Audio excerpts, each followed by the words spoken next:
Parmi les questions que les HS posent, une m'attire aujourd'hui l'attention. Pourquoi les hypersensibles sont malheureux? Je travaille depuis des années avec eux et je peux effectivement le confirmer. C'est pas le cas de tous, mais pour la plupart d'entre eux, les HS vivent dans une tristesse intense. Bonjour à tous, c'est Claudia Stéphane, hypnopraticienne, spécialisée dans la thérapie pour les hypersensibles et les surdoués. Avant de rentrer dans le vif du sujet, je tiens à vous annoncer que j'ai repris les consultations. L'agenda est donc à nouveau en ligne sur mon site si vous souhaitez faire une programmation. Aussi, la boutique en ligne est disponible. Vous aurez les liens dans la description en dessous de la vidéo. Alors, pourquoi les HS sont malheureux? Les êtres caractérisés par une haute sensibilité vivent à travers l'extérieur. Ils sont tournés non pas vers eux-mêmes, mais plutôt vers les autres. Et ils s'attendent à ce qu'ils aient en retour la même compassion, la même douceur, la même attention bienveillante dont ils font preuve. Énergétiquement, l'âme d'un hypersensible émet des vibrations plus douces. Il a beaucoup d'empathie et une certaine pureté qui l'empêche de faire du mal. Et il ressent fortement la discrépance entre ce qu'il est et le monde extérieur, qui lui renvoie plutôt des énergies basses de froideur, d'indifférence et même d'agressivité. Les autres autour de lui peuvent être dans la destruction et non pas dans la construction d'un monde bénéfique pour l'homme. Mais la plus grande souffrance des hypersensibles est celle de ne pas être reconnus pour ce qu'ils sont.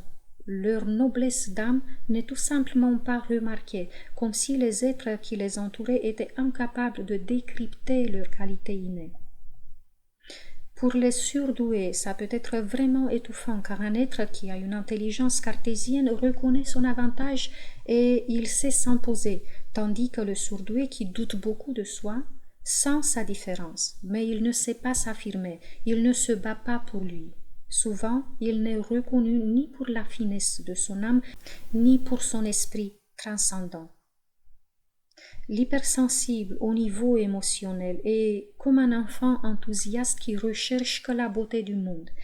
Il la retrouve en nature, auprès des animaux, mais pas beaucoup auprès des êtres humains, ni lorsqu'il est impliqué dans des tâches souvent obligatoires qu'il a à accomplir dans la société. Il est continuellement en quête d'amour et de douceur, et la société telle qu'elle est construite le déçoit. Les basses vibrations terre à terre, le manque d'empathie, la rigidité du monde extérieur peuvent le blesser systématiquement. Et il y a donc la question légitime qui se pose. Comment se fait-il que d'autres hypersensibles ont trouvé l'équilibre et qu'ils sont plus en paix et plus épanouis? Alors, aucun être humain ne peut vivre une véritable paix intérieure sans un travail d'évolution personnelle, sans un travail sur soi qui, il faut le souligner, comprend d'abord un nettoyage intérieur destiné à évacuer les émotions bloquées et les croyances limitantes responsables de beaucoup de maux, et ce n'est qu'ensuite qu'il pourra entamer un travail de recherche intérieure qui l'aidera à s'élever en conscience et à puiser dans son extra-potentiel. Il y a une compréhension qui doit se faire en soi. On a déjà entendu parler de cela, on connaît la théorie, mais si on n'arrive pas à ressentir en nous ces ressources latentes et cette force qui a été niée mais qui est pourtant là et qui est la nôtre, si cette prise de conscience ne se fait pas en nous, on ne peut pas vraiment s'équilibrer, ni se faire confiance totalement. C'est uniquement par cette compréhension qu'on active le pouvoir de transformer notre structure énergétique, ce qui est évidemment la base de toute transformation dans le monde matériel. C'est là que notre vie est sublimée. Dans cet état de conscience, on réalise une autre vérité, celle que chaque être humain est là pour se découvrir soi-même, pour découvrir son potentiel, pour créer sa propre vie et pour s'équilibrer soi-même. On ne peut pas interférer, on ne peut pas créer pour les autres et on a le devoir de respecter leur liberté de choisir pour eux. On a aussi le devoir envers nous-mêmes de créer consciemment pour nous et de prendre soin de notre propre univers.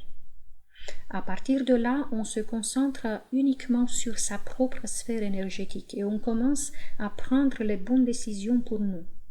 On projette et on fait des changements en fonction des désirs profonds de notre être, tout en respectant l'espace des autres et leur libre arbitre.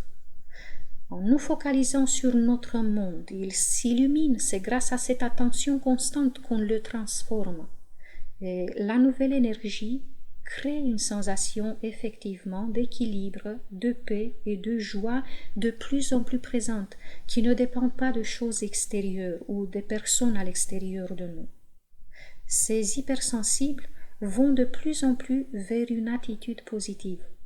Vous ai-je dit à quel point il est important d'éviter les pensées et les attitudes de mécontentement?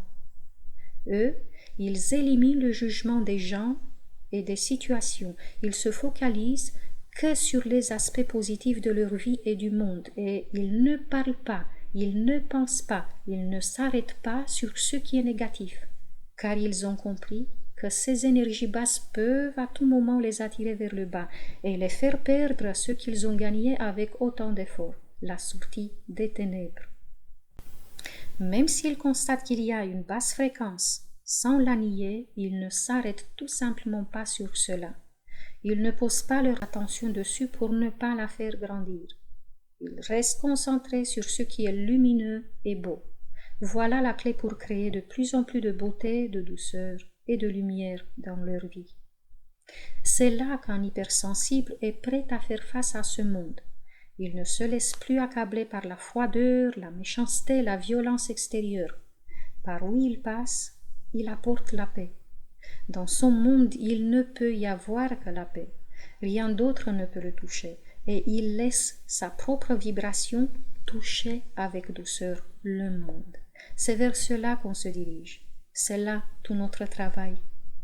J'espère que cela vous apportera plus de lumière et surtout de courage, car oui, ce chemin n'est certes pas facile, mais il est ouvert pour nous tous.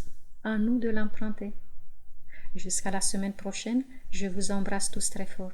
Prenez soin de vous.